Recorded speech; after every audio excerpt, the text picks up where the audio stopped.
Shauna. Well, I'm going through your great-great-grandmother's Little Brown Suitcase. Her name was Elsie Emmerich, and when I was just your age, 8 years old, I sat at the kitchen table with her, and she told me about things that were in her suitcase. She kept this very same suitcase under her bed most of her adult life. Why are you dressed in those old-fashioned clothes, Grandma? Well, because the story that I have to tell that's inside this suitcase happened a long time ago.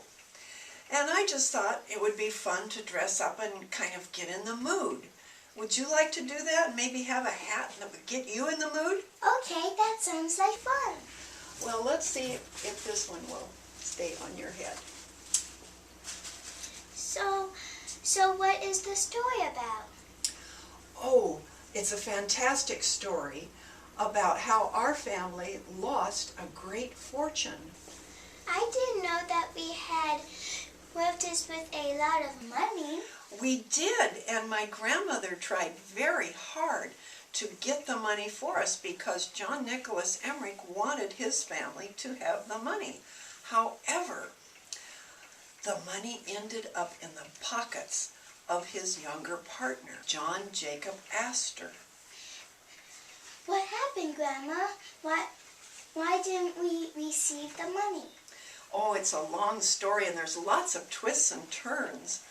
It involves fur traders that were very wealthy, a penniless adventurer, a fateful fight on a New York pier, an old sea chest, a will that was lost for 100 years, a beautiful heiress, stolen documents, lies that were told.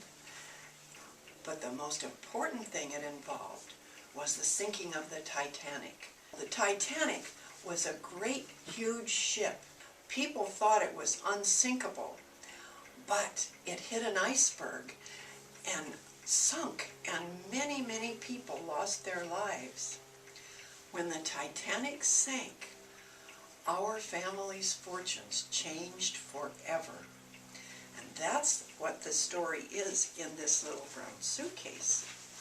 Now here are some of the things that I wanted to show you in the suitcase.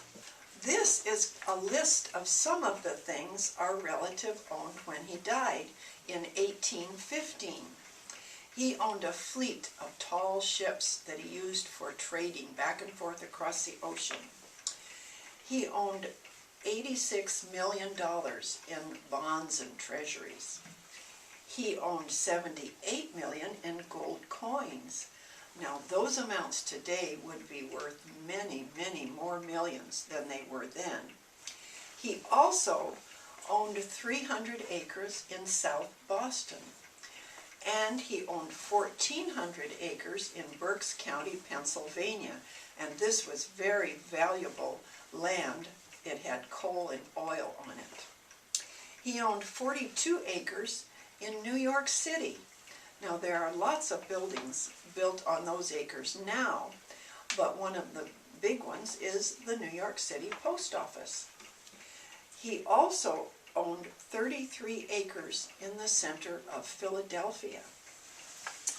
So you can see there are lots of things in this suitcase.